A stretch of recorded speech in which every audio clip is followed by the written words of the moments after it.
నమస్కారం సుధీర్ సార్. నమస్కారం అండి. బుక్కు ముట్టుకోగానే నిద్రొస్తుందండి. అంటే ఏ కాంపిటేటివ్ ప్రిపేర్ అయ్యేటువంటి స్టూడెంట్స్‌కైనా ఉండేటువంటి అతి పెద్ద ఛాలెంజింగ్ ఇదనమాట. అంటే బ్రెయిన్‌కే పెద్ద ఛాలెంజింగ్ అది. అసలు దాన్ని ఎలా ఓవర్‌కమ్ చేయాలి?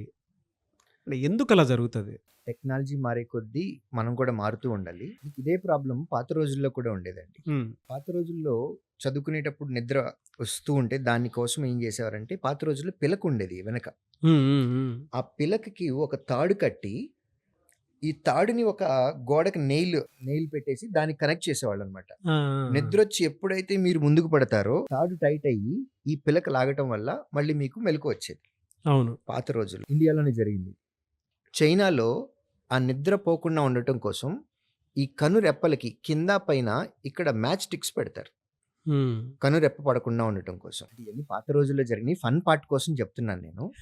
ఆ రోజుల్లో నిద్ర రాకుండా మనం కాన్సంట్రేట్ చేయటానికి అప్పట్లో వాళ్ళు అవలంబించినటువంటి పద్ధతులవి. ఇప్పుడు మనం ఈ జనరేషన్‌లో కొత్త జనరేషన్‌లో ఉన్నాం.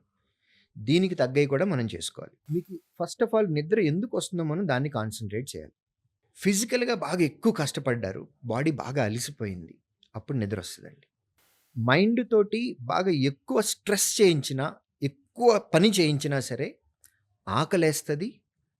కడుపు నిండా అన్నం తిన్న వెంటనే నిద్రొస్తది. మూడో కేసు. మన మైండ్ ఫోకస్డ్‌గా లేకుండా, హ్మ్. మనం ఒక గోల్ లేకుండా హ్మ్. క్యాజుయల్‌గా ఉన్న కేసుల్లో కూడా నిద్రొస్తది. పుస్తకం తీసి చదవటం మొదలుపెట్టిన వెంటనే.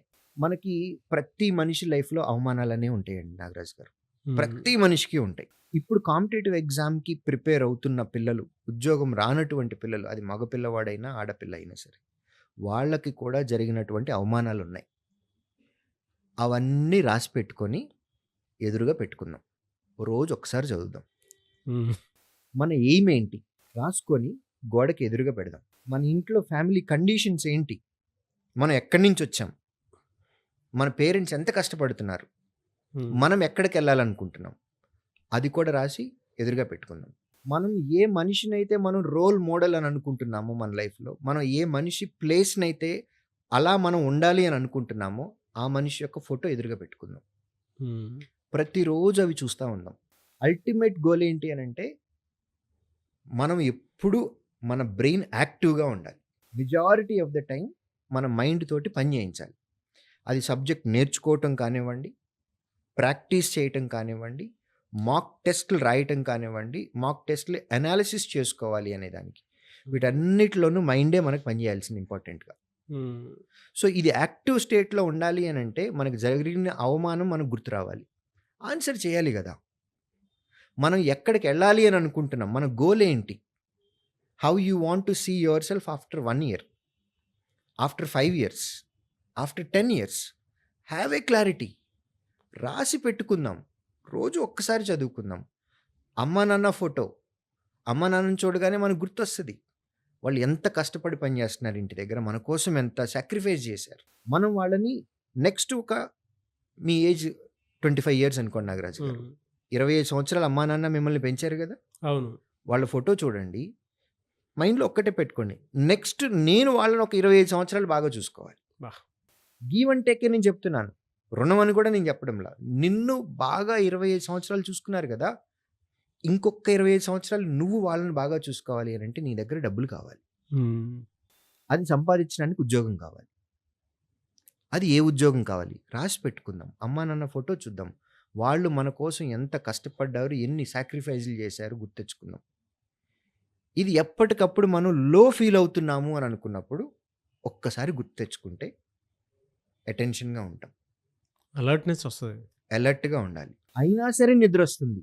హ్మ్. నిజంగా నిద్రొస్తుందప్పుడు. వెళ్ళి పడుకో. పవర్ నాప్స్ తీసుకో. హ్మ్. హాఫ్ అన్ అవరో, 1 అవరో, 15 మినిట్స్ నీ బాడీ తత్వాన్ని బట్టి. లేట్ నైట్ అయిపోయింది. నీకు నిద్రొస్తుంది. Yes, you have to respect your body. బాడీకి నువ్వు రెస్ట్ ఇవ్వాల్సిందే. ఇయన్నీ గుర్తుపెట్టుకొని 24 గంటల్లో నేను 18 గంటలు చదువుతాను, 20 గంటలు చదువుతాను. Impossible, hmm. ఇంప్రాక్టికల్ గోల్స్ పెట్టుకోవద్దు. నైట్ టైమ్ లేట్ అయింది, నిద్రొస్తుంది. Respect your body, go and sleep. Day టైంలో వచ్చింది. నిజంగా ఈ ఫీలింగ్స్ అన్నీ లోపలుండి ఫుల్ అలర్ట్‌గా ఉండి, నువ్వు ఫుల్ ఫోకస్డ్‌గా ఉన్నా సరే నీకు నిద్రొచ్చింది అనంటే go take power nap. 15 minutes come back. మీరు ఇలా చదువుతూ ఉంటే గనక మీ మైండ్ అలర్ట్‌గా ఉంటుంది. పోమోడోరో అని ఒక మెథడాలజీ అవును. ఉంటుంది. టెక్నిక్. It's a technique. హ్మ్. ఇప్పుడు పేరొచ్చింది గానీ, నేను చదువుకునే రోజుల్లో 2005 హ్మ్. అంటే హ్మ్. 21 ఇయర్స్ బ్యాక్. హ్మ్. ఆ రోజుల్లోనే నేను ఫాలో అయిందండి. నిజంగా చెప్తున్నాను. అప్పటికి పొమోడోరో టెక్నిక్ అనేది ఉంటదని, అది హ్మ్. ఫాలో అవ్వాలని ఏమి నాకు తెలీదు. నేను నా మైండ్ సెట్ ప్రకారం నేను వెళ్ళాను. నేను ఒక అరగంట కంటే ఎక్కువ కాన్సంట్రేషన్ తోటి నేను చదవలేను. బట్ ఆ అరగంట చదివింది మాత్రం బాగా చదవగలను. హ్మ్. అరగంట దాటిన తర్వాత నా మైండ్ ఇంకా కాన్సంట్రేషన్ చేయలేదు. I know this. సో, నేను అరగంటే చదివేవాడిని. అరగంట తర్వాత నేను కూర్చున్న ప్లేస్‌లోంచి లేచేవాడిని ఫస్ట్. హ్మ్. వాటర్ తాగటానికో, లేకపోతే ఫ్రెష్ అవ్వటానికో, ఫ్రెండ్‌తో మాట్లాడటానికో, నేను ఒక 10-15 మినిట్స్ బయటే ఉండేవాడిని. మళ్ళీ 10-15 నిమిషాల తర్వాత మళ్ళొచ్చి కూర్చునేవాడిని. హ్మ్. మళ్ళీ అరగంట సీరియస్‌గా చదివేవాడిని. మళ్ళీ ఒక 10-15 మినిట్స్ బ్రేక్ తీసుకునేవాడిని. ఇది నేను చదువుకున్న రోజుల్లో నేను చేసింది. రీసెంట్‌గా నాకు తెలిసింది. ఇదొక టెక్నిక్ అని. దాని పేరు పొమోడోరో అని. హ్మ్. సో, ఇలా చేస్తున్నప్పుడు మీకు నిద్ర రాదండి ఇంకా. అవునండి. అరగంట చాలా ఫోకస్డ్‌గా చదివాము. తర్వాత ఒక 10-15 మినిట్స్ బ్రేక్ తీసుకున్నాం. ఆ బ్రేక్‌లో మొబైల్స్ మాత్రం పట్టుకోవద్దు ప్లీజ్. వన్స్ మొబైల్ పట్టుకున్నాము అనంటే ఇంక ఈ ఫింగర్ ఇట్లా పోతూనే ఉంటది. హ్మ్. అర్థమైంది కదా! రీల్స్. అవును. ఇంక జరుగుతూనే ఉంటుంది ఇది. దయచేసి మొబైల్ మాత్రం చూడొద్దు. రీల్స్ అస్సలు చూడొద్దు. వీడియోలు అస్సలు చూడొద్దు. హ్మ్. ఫ్రెండ్ దగ్గరికెళ్ళండి మాట్లాడండి. నువ్వు అరగంట చదివావు గదా! ఈ అరగంటే ఎక్స్‌ప్లెయిన్ చేయి పోనీ. ఈ అరగంటలో నీకేమైనా డౌట్ వస్తే ఫ్రెండ్ తోటి డిస్కస్ చేయి. ప్రొడక్టివిటీ పెరుగుతుంది. లేదు ఒక టీ తాగి రండి. లేదు ఫ్రెండ్‌తో మామూలుగా మాట్లాడి రండి. హ్మ్. మళ్ళీ వచ్చి కూర్చొని మళ్ళీ ఒక హాఫ్ అన్ అవర్ చదవండి.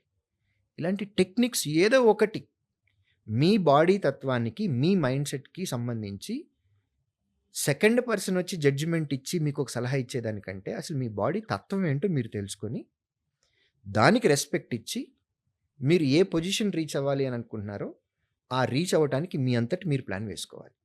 అందులో కొన్ని టెక్నిక్స్ మాత్రమే నేను చెప్పాను. ఇవే టెక్నిక్స్ అందరికీ ఉపయోగపడతాయని నేను చెప్పడం లేదు. ఒక్కొక్కరికి ఒక్కొక్కలాగా ఉంటుంది.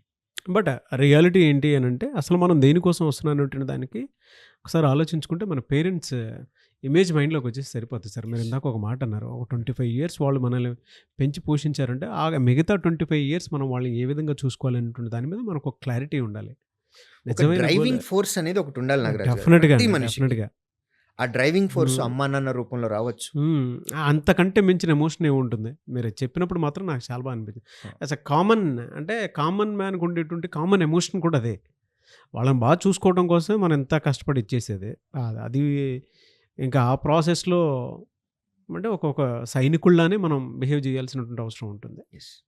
థాంక్ యూ అండి. Thank you so much Sudheer sir. Thank you.